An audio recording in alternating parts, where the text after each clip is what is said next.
Hey everybody, welcome back to the channel. Before we get into the next video, if you like the content and the information, or if this is your first time here, click that subscribe button, hit that little bell icon. That way you get notified notified when I post new videos or live streams. Or you can click on that little picture of me and my beautiful wife down in the corner, and that'll get you subscribed too. With that being said, let's get down to it. Just like the title says, Coronavirus 2020 COVID-19 update.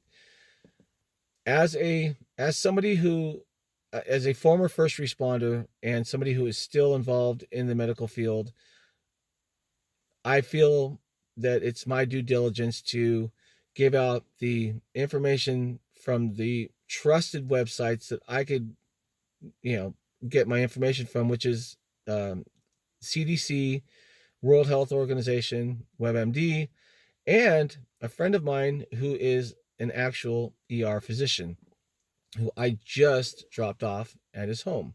So I know YouTube is pulling a lot of these videos down. I know a lot of people are saying stay away from here. There's a couple places that people haven't said stay away from, and I want to kind of get into that a little bit too. So coronavirus, or COVID-19, presents itself just like the common flu does, okay? Meaning runny nose, nasal congestion, cough, sore throat, aches and pains, low to mid-grade fever, and then same symptoms as the common flu that comes to America every year. And with our common flu, the flu kills between 55 and 65,000 Americans every year. Now, with that being said, you have to understand that the people that are most likely going to suffer detrimental a detrimental outcome from the flu are the elderly, infants, and people with compromised immune systems, okay? Same thing with COVID-19. People with compromised immune systems, the elderly, infants are more likely to have a tougher time getting through this than somebody who is in, reasonable to good health. Now, I know there's been 10 confirmed fatalities in Washington and 1 confirmed fatality in California. There are 158 confirmed cases of COVID-19 in the United States right now, as of today, as of me making this video. And speaking with my ER doctor friend on the ride home, I asked him a question, and I said, do you think this is kind of at its peak, or do you think it's going to get worse before it gets better? And his answer was, it's going to get worse before it gets better. However, panicking is not going to get us anywhere, okay? Just like, the flu season starts and it's very sporadic, and then it kind of spreads itself around, gets a little further, and then it just kind of burns itself out. And that's exactly what we talked about, and that's basically the conclusion that we both agreed upon. Now, when is it going to burn itself out? Hopefully, not too long. When is it going to peak? Hopefully, it'll peak, relatively rapidly. CDC is all over it. Like I said in my live stream, they've already sent out 1.5 million tests for COVID-19, which are supposed to arrive here in California and in other states on Saturday, and another 1.2 million by next Wednesday. So CDC is on top of this. And again, if you show or have symptoms that are flu-like, what the CDC is asking you to do is to notify your healthcare provider, emergency room, urgent care, your primary care physician, what have you, before you go in to get looked at. And the reason they're asking that is they want to be prepared. So if you should contract COVID-19, they want to be able to just basically get you into the office, get you into a room, and do what they need to do and minimize your exposure to other patients that may be in that office. That's just protocol, okay? Um, aside from that, what you want to do with your passengers, sorry about that. I'm tired. I'm in my car and I just want to get this out here. When it comes to your passengers, okay? I know the rideshare companies have put out warnings, and a lot of people are staying away from the bum lot, i.e., the airport. But where's another place that is going to have a high concentration or a high probability of you picking up a passenger that may have contracted this disease? The hospital. I know in my area, in my market, Lyft contracts with a company called Call the Car, which provides medical transportation for those, for certain medical insurance companies. And sure enough, I have to go to the hospital and pick people up. And am I afraid to go to the hospital? No. I'm a little concerned. I mean, obviously, I don't want to bring this home to my family, just like you as drivers and rideshare drivers and delivery drivers don't want to contract this or bring it home to your families either. We still have a job to do. And if you're really, really scared about catching this, then my advice to you is park your car for 2 weeks to a month and don't drive. It's that simple. um you know Even if you're not picking people up from an airport or a hospital, you still don't know who the people that you are picking up have been around. Maybe they're first responders, maybe they're firefighters, paramedics, EMTs, healthcare providers in a nursing home or a healthcare facility of some sort. Um, and you don't know. So what you want to look for with your passengers as a driver is stuffy nose, runny nose, coughing, sore throat, constantly, the clearing of the throat, that phlegmy kind of sound when, we've all done it. And just be aware of it, and if you hear a passenger in your vehicle coughing and, clearing their throat or what have you, at that point, it's in your car and it's already there. So take the passenger where they need to go and drop them off. Okay. Like I said, if you're really concerned about, what could possibly happen if you have a compromised immune system, or if you just simply don't want to, run the risk, don't drive. Don't do the deliveries. Shut your apps off. Stay home for a couple of weeks. Go back to your normal, do your normal thing during the day or your normal job during the day, and just shut rideshare down for a while until more information comes out and this thing is really on its burnout stage and what have you. With that being said, let's get to part 2. Your vehicle, my vehicle, and how to keep it clean.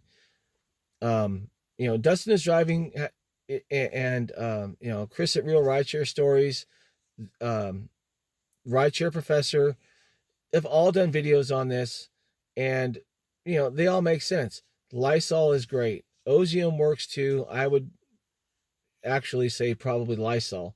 And the best thing you can do, obviously, you don't want to take Lysol and spray it directly on your seats or onto your headliner or onto any of the vinyl um, um, sections of your car doors or your door handles or what have you, because Lysol will discolor your seat covers. If they're black, they're going to turn white or brown or what have you, because it is a disinfectant and an antiseptic and so on and so forth. So the best way to do it is to what I call bomb your car. And I'm gonna turn the camera around and I'm gonna kind of give you an idea, and then I'll get back to you. So this is how you would take care of it. So I'm gonna turn the camera around here, and if it'll let me turn it around. Nope, it's letting me snap pictures. I don't know why, but all right. So I'll turn the camera around. So there is my center console. So I'm gonna start the car, and now I'm going to turn my heater all the way up on high. I'm not going to do it because I'm in the car still. Turn your your blower motor to high and turn your air on recycle. So now it's recycling the air that's in your car, okay? Now, get out of the car and grab your can of Lysol.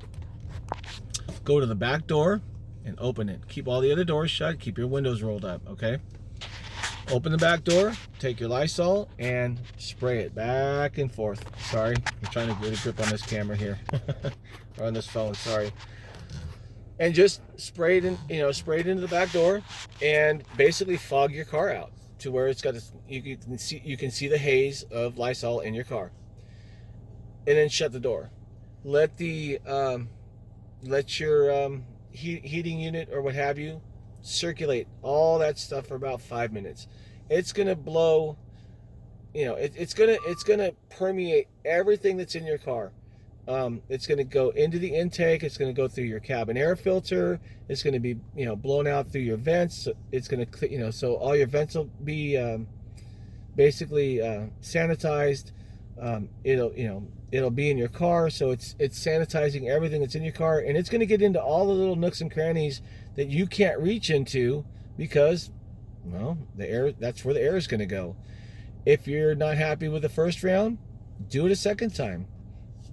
Open the back door, fog out the car, close it, let it run for another 5 minutes, and then shut the car off and open up all your doors. Let it air out, and pick a Lysol that smells decent, because regular Lysol is pretty potent. That's the best way you can sanitize your vehicle. Obviously, yes, you can take Clorox wipes or disinfectant wipes and wipe down your steering wheel and door handles and so on and so forth. But again, you run the risk of actually discoloring the interior of your vehicle. And trust me, I've been into cars for a long time, and we do car shows, and I race, and I've been through a ton of products, and I know what can damage an interior and what won't. So, wiping down interior parts, if that's what you want to do, take a disinfectant or antibacterial soap. Even though it is a virus, get a little soapy water and wipe down what you want to wipe down, and then rinse it off with clear water, until it's not sticky or until there's no film or what have you. And again, bomb your car with Lysol. But again, I've gotten my information from, again, the CDC, World Health Organization, and I literally had a conversation with an ER doctor friend of mine just before I did this video, and the consensus was yes, it's probably going to get worse before it gets better, but eventually it's going to burn itself out, and there really is no need to panic. Just use common sense. Listen to what your passengers are doing. Like I said, coughing, runny noses, a lot of clearing of the throat. They may just have a simple cold. But again, because this is so new, the best thing you can do is, like I said, Lysol bomb your car, and keep hand sanitizer, keep your hands clean. Wipe down the interior of your car with a soapy water, an antibacterial soap that you can use, and then wipe it down with clear water. And just be aware of your surroundings and do the best you can.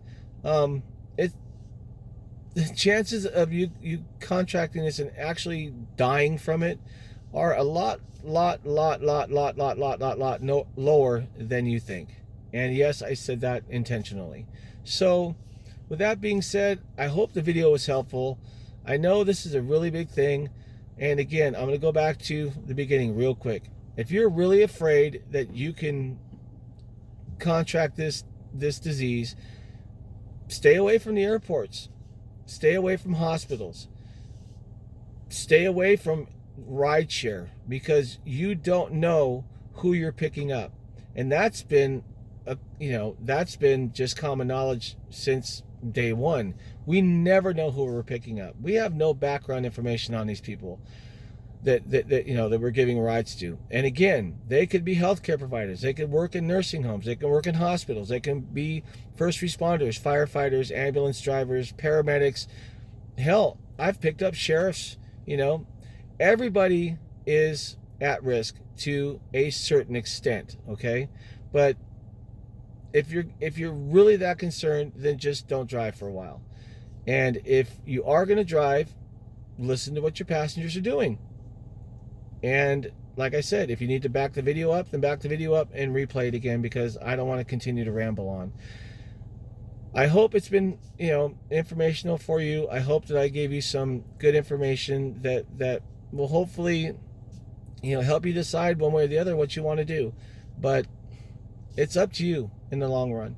But if, again, the bottom line is if you're really, really afraid of getting ill and getting this COVID-19, then you need to quit driving altogether, period.